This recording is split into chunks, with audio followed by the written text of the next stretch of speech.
PKI dan HTI merupakan kembar bersaudara yang sama-sama dilahirkan untuk merusak ideologi Pancasila.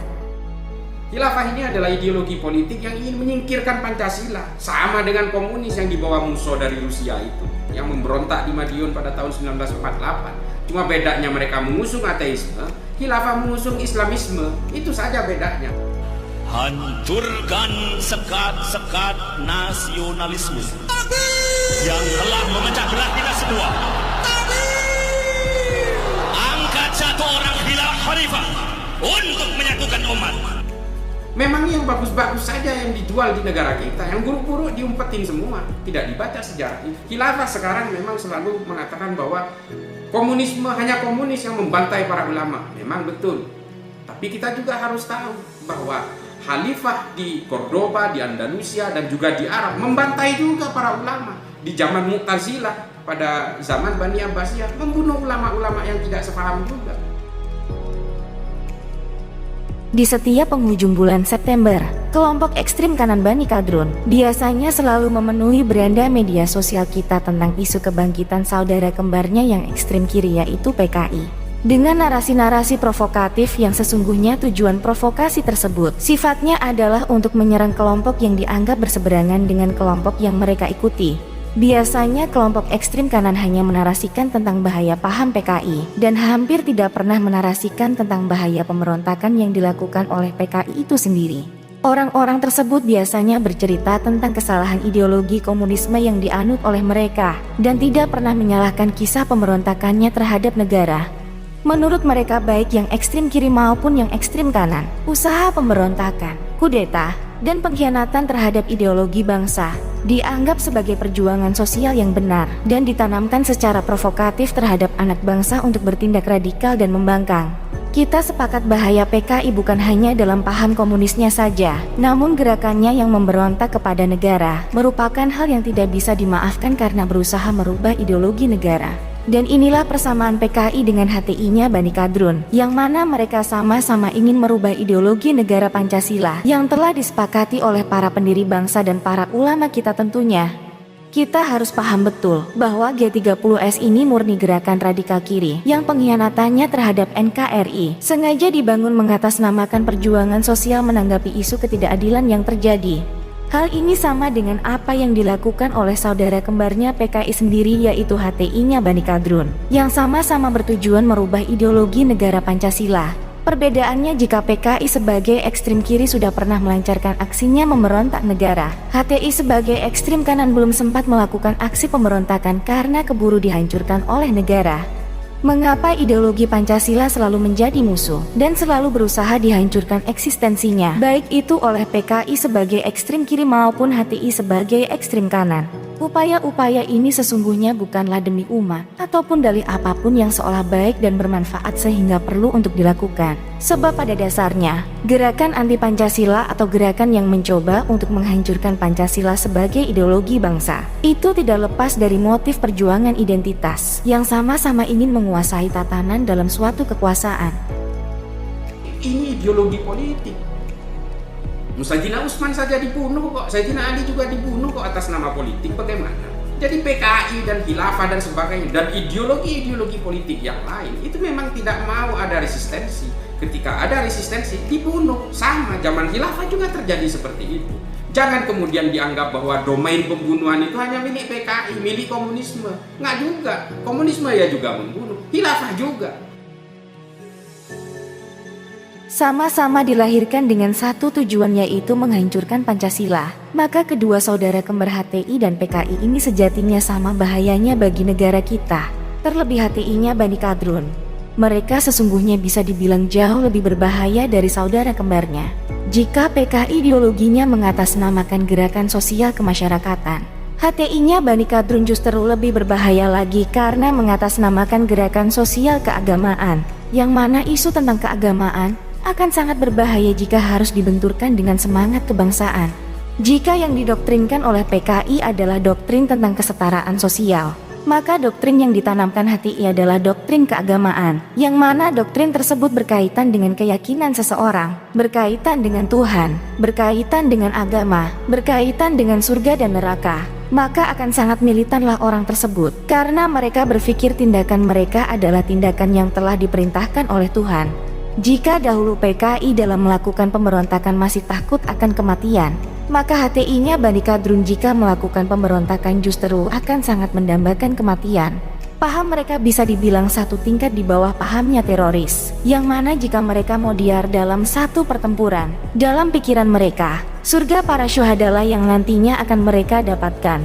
Maka bangsa Indonesia waspadalah, PKI memang berbahaya bagi negara kita, tapi sadarlah bahwa mereka sudah tumpas dan tinggal sejarah. Yang ada di depan mata kita sekarang adalah saudara kembarnya yang jauh lebih berbahaya, yang keberadaan orang-orangnya masih tetap eksis, karena negara hanya membakar rumahnya tapi tidak membunuh tikusnya.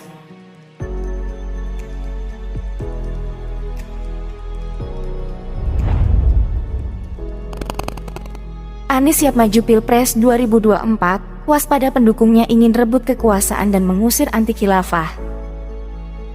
Seandainya Anies itu berhasil dicapreskan, itu pasti akan Pilpres 2024 itu pasti akan kembali pertebaran jualan ayat dan mayat, dan mungkin lebih keras lagi. Gubernur DKI Jakarta Anies Baswedan mengaku siap untuk maju sebagai calon presiden untuk pemilu 2024 mendatang. Anies pun merasa percaya diri karena sejumlah survei menempatkan dirinya di posisi teratas. Kita butuh kekuasaan, kita butuh negara, pun sama yang dirasakan oleh sahabat-sahabat kami di HTI. Ini artinya apa? Kita butuh kekuasaan, kita harus raih dan harus rebut, saudara. Anies menang atau kalah ketika dicapreskan, itu saya tidak bisa membayangkan bagaimana kehidupan umat Rasulullah di Indonesia. Khilafah harus bisa tumbuh dan negara kita. Kenapa? Khilafah dari Allah.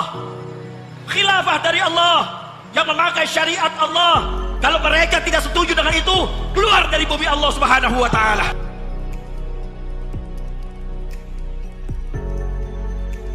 Kaum pengasong khilafah yang saat ini berada di garis terdepan pendukung Anies Baswedan nampaknya sedang bersorak ria atas pernyataan kuda tunggangannya Anies Baswedan yang telah menyatakan kesiapannya untuk maju dalam pertarungan Pilpres 2024 mendatang.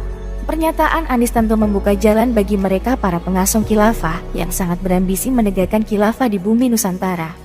Kita tahu mereka semua para pengasong khilafah memang berada dalam barisan Anies Baswedan. Meskipun saat ini mereka sekuat tenaga membersihkan namanya dari itu semua. Kenyataannya jejak digital mereka dahulu tidak pernah bisa dihapuskan oleh mereka. Salah satunya adalah si pentolan ormas terlarang HTI Djapar Eka Jaya. Dialah yang hampir membuat kerusuhan di depan gedung KPK saat Anies Baswedan dipanggil untuk dimintai keterangan. Dia juga yang meminta bendera HTI dicopot dalam acara deklarasi Anies Baswedan yang diselenggarakan oleh para kaum radikalis hingga mantan napi teroris. Sekuat apapun dia sekarang mencoba menghapus itu semua, namun jejak-jejak digitalnya pun akhirnya terbongkar juga. Seperti berita yang pernah beredar sebelumnya, bahwa relawan Anies ingin rebut kekuasaan dan usir anti khilafah dari Indonesia. Ternyata berita tersebut berasal dari sebuah video Djapar Eka Jaya yang berceramah di hadapan simpatisan ormas terlarang pada tahun 2018. Memang isi dalam video tersebut tidak seperti berita yang beredar yang memberikan judul relawan Anies ingin usir anti khilafah dari Indonesia. Namun pada intinya relawan Anies tersebut memang ingin memerangi siapapun yang tidak setuju dengan sistem khilafah yang dia perjuangkan di Indonesia.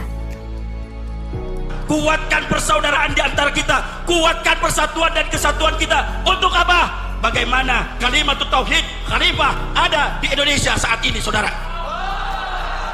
Anies menang atau kalah ketika dicapreskan, itu saya tidak bisa membayangkan bagaimana kehidupan umat Rasulullah di Indonesia. Bagaimana pertengkaran yang luar biasa yang mengatasnamakan agama, yang akan saling mengkafirkan, saling memunafikkan, saling menyesatkan, dan mungkin akan terjadi kekerasan-kekerasan yang tidak bisa kita bayangkan, yang berpotensi juga menjadi mengulang peristiwa atau kekonyolan atau kebodohan rakyat di Semenanjung Arabia.